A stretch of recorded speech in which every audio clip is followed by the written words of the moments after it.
What's going on, guys? This is Real Deal Fantasy HQ with your boy LQ. Today's episode is about bust or boom. We got three guys today for the wide receiver edition. We got Chris Godwin, Kenny Golladay, and Calvin Ridley. Three guys that are solid wide receiver twos. We're just going to go over today what our expectations are going into this 2019 fantasy football season. So we got a lot to cover today, so let's get right into the episode.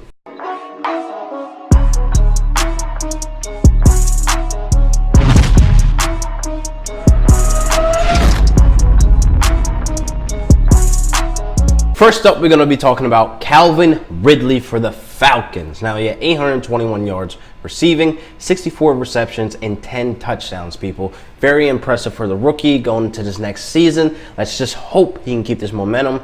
Now, he was said to be the more polished and pro-ready wide receivers into the last year's draft, so it wasn't too surprising that he was going to kill it, that he was going to go all out, and that he was going to show that he was NFL ready. Now, I'm going to have to pump the brakes real quick on Calvin Ridley. His 412 ADP is what kind of scares me right now. It's really a stretch to expect him to have the same type of year.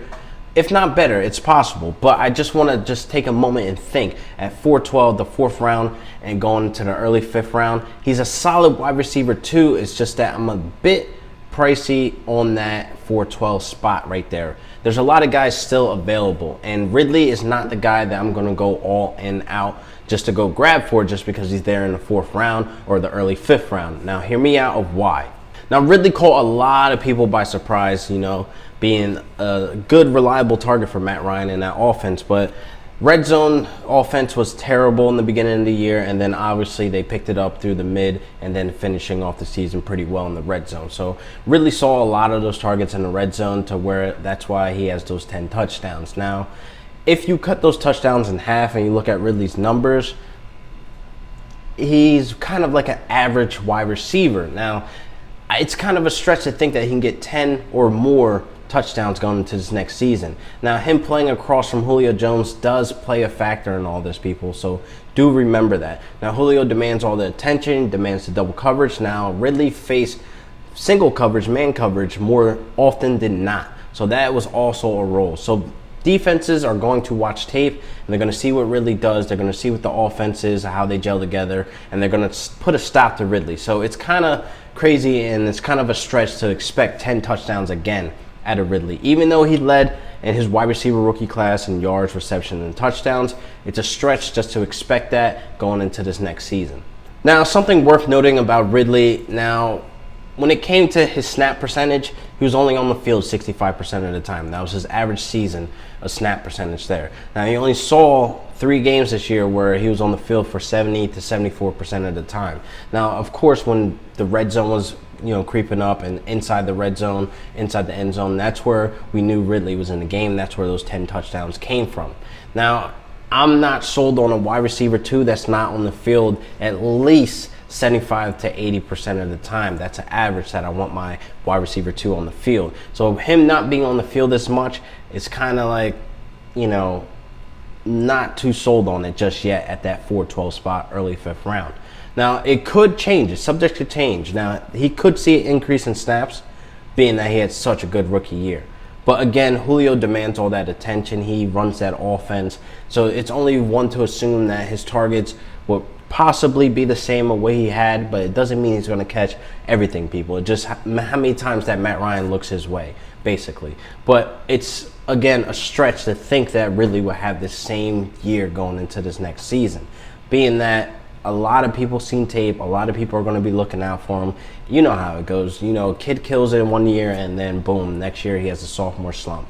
It happens. But Ridley is a great wide receiver too. I'm not knocking his talent whatsoever, people. It's just, again, a stretch to think that he can put up those 10 touchdowns again to make him fantasy relevant, to keep him alive. Because, again, if you have those touchdowns, he's just an average receiver. It's not like he had 88 receptions, 1,000 yards. He almost had 1,000 yards, but again, he becomes too much of a touchdown-dependent wide receiver, sitting at that wide receiver 2 spot for me on my roster. So I'm going to have to put bust only for, going into perspective, your expectations of him having the same exact year, if not better. So, sorry, Ridley, you got to be a bust. Next up, we got Kenny Golladay for the Detroit Lions. He had 70 receptions, 1,063 yards receiving, and he had 5 touchdowns on 118 targets. Now, he had a true catch rate of 77.8%, which isn't that bad, being that he was more of a deep threat and red zone / end zone target, more likely for Matthew Stafford. So he could see an expand in his role going into the season with Golden Tate on the Giants, and just simply being the clear number 1 wide receiver in that room. Because let's face it, who has a leg up on Kenny Golladay? It isn't Marvin Jones, it isn't Danny Amendola. So he's the clear number 1 there over in Detroit. It's just a matter if you guys are ready to pull the trigger on him being the wide receiver 1. Now, it's understandable for the guys that are hesitant on Kenny Golladay, but he's still a solid wide receiver 2, people. Now, he could have 100 catches easily this year. His role is definitely expanded, and he's going into camp knowing he's the number 1. But there was those 3 weeks where it was just weird, to where like he just didn't exist, where it was just very inconsistent of him. From week 7 to week 9, he had like 5.7 points in one game, and then the next game he had 2.2 points in the game, and then he had 8.4 points in the game from week 7 to week 9. So it was very weird for people that were trying to stay alive in the playoffs that had Kenny Golladay as their wide receiver 1 or even their 2. He was just shit in the bed, people. So that's very understandable what's going on. And that's even happening when they traded Golden Tate. So there was no excuse. Like, who knows what was going on? So that's definitely in the back of my head going into this next season, that he had those weird 3 weeks where he was just inconsistent, where he just didn't exist. So he was on the field, so it wasn't like, he was benched or anything. He was just on the field and just not targeted as much and just couldn't make anything out of nothing. So that's understandable. It's been reported that Matt Patricia wants to become a run-first offense. Now, that's definitely something that can limit Golladay and his production and development going into the season, being that he wants to expand his role, being that we want him to expand his role to be that wide receiver 1 that we know he can be. Again, Danny Amendola and Marvin Jones, they have no way of stepping in front of Kenny Golladay in the wide receiver room. I just believe that Kenny Golladay can take the number 1 wide receiver job and run away with it. It's just a matter of how this coaching staff is going to have him going, because we all know Matt Patricia wants to run the ball. So Kieran Johnson is going to be running all over the field this year, and they have C.J. Anderson to balance them both out, so they're not using and abusing running backs, but they definitely want to run the ball a lot this year. So that's something else that I'm worth noting in the back of my head about Kenny Golladay. And I'm starting to think to myself, am I going to pull the trigger on him to be my wide receiver 1? But again, he's a solid wide receiver 2. I definitely look for him to be expanding his role this season, but unfortunately, I'm going to have to say bust. It sucks, because I had, in my notes again, boom, then I had to think about, like, man, am I going to take Kenny Golladay as my wide receiver 1? And then just thinking about that, you don't trust it. There's other guys that are sitting in that spot that you also can put as your wide receiver 1. But if he falls to me into maybe the 5th, late 5th, 6th, yeah, I'll pull the trigger. He's a solid wide receiver 2, people, and a clear flex. So you can just wait on Golladay. I wouldn't go reaching for him, but unfortunately, I'm gonna have to say bust. Next up, we got Chris Godwin sitting at the 502 spot, ADP right now, which is the golden ticket right now. I got Chris Godwin booming this year. Now, he had 842 yards. He had 7 touchdowns. He had 59 receptions on 95 targets, people. So new head coach Bruce Arians believes that he can have Chris Godwin at 100 catches this year. Very ambitious, by the way. But Godwin has improved his last 2 years. Now, he went from 34 catches to 59 catches. He went to 1 touchdown to 7 touchdowns. So he improved in all areas that we wanted to see development in a wide receiver. He did that without Bruce Arians. Now, Bruce Arians coming in, he's definitely going to improve Chris Godwin's value. Now, in the 5th round, it's a complete steal. I'm sitting laid back on Chris Godwin. Now, the buzz is out there, mainstreaming, are all out there talking about Chris Godwin. So he's one of the guys I'm willing to go reach for. I'm not waiting to the 5th round to go get him. I'm willing to go early 4th round if I have a pick that early. Coming out the 3rd, I'm going for Chris Godwin in the 4th round. His ADP right now in PPR formats at 502 is a steal, people. Some may think, how does a wide receiver 2 behind a still elite Mike Evans thrive in this offense? How is he going to see 100 catches?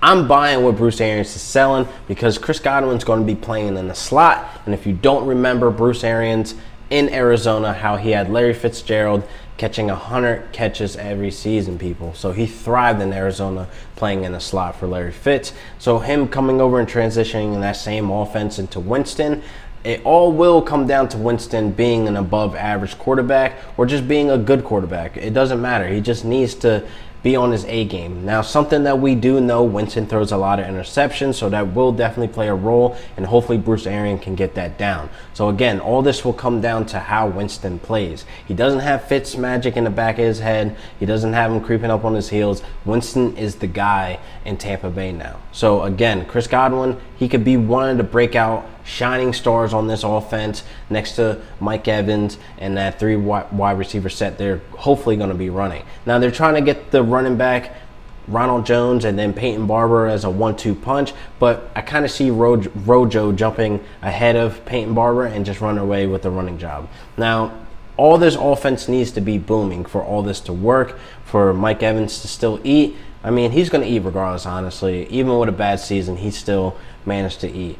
Now, Chris Godwin, for him to have a breakout year, it will depend on Winston's play. And I do believe Winston can get it right this year. This is basically his last chance to show that he can still be an above average quarterback, or can be above average quarterback, I should say. So he just needs to come down on the interceptions and find his receivers. Now with Deshaun Jackson and Adam Humphries gone, this is only prime time for Chris Godwin. He can be one of the top targets there in that offense. And OJ Howard's also there, that we want him to break out and be the guy, but he needs to stay healthy also. And then we have Mike Evans on the other side, so this offense can be booming. I'm very excited to see how this goes for the first couple weeks of football in the regular season. Godwin can finish as a top 20 fantasy player. Now, Bruce Arians' wide receivers in Arizona all finished 5th in his 5 years over there in Arizona. So that's definitely a plus going into this next season, knowing that, the wide receivers are going to eat. Now, we definitely need, again, I can't keep stressing this, Winston needs to be on his A game for this to work. Now, the first couple of weeks, we'll be having to watch how this offense flows and gels with Bruce Arians at the, at the helm, at the wheel, at the captain of the ship, to have all this shit work out. Godwin's definitely in a great position going into this next season. He can believe to be a nice end zone threat and a nice red zone threat going into this next season under Bruce Arians, because he himself said that he wants to expand his role where he can see himself as a true end zone threat. He had 14 targets in the end zone last season. He had 16 in the red zone. So I'm only hoping that he can boost these numbers up higher to where he's the guy to go to once they hit the red zone. Once they hit the end zone too, also, just go to Godwin every play. He's going to be my wide receiver too. I can guarantee he's going to be on my roster. I'm going to reach. It's going to be reach God coming that draft day for Chris Godwin. Think about it. Bruce Arians can boost those targets going into the end zone for Chris Godwin. I am sold. He thinks he can have 100 catches. He can have him as a true end zone threat. I am sold on whatever Bruce Arians is selling this year, and I can't wait until the season. Chris Godwin, you're going to have a booming season, baby. Now think about it. Chris Godwin can have 100 catches this year under Bruce Arians, and he's definitely going to be looking to be an end zone threat. So if he boosts those targets up, I'm completely sold on Bruce Arians' resume or what he could do with wide receivers. So Chris Godwin's going to have a booming season, people. So I'm all for it, and I'm definitely reaching for this guy. So that wraps up another great episode of Real Deal Fantasy HQ with your boy LQ. Bust or boom, this is the wide receiver edition. I'll be back next week for another great episode. I hope you guys enjoyed the episode. Let me know what you guys think about the 3 wide receivers I named: Chris Godwin, Kenny Golladay, and Calvin Ridley. So I'll see you guys next week for another great episode of Real Deal Fantasy HQ with your boy LQ. Peace.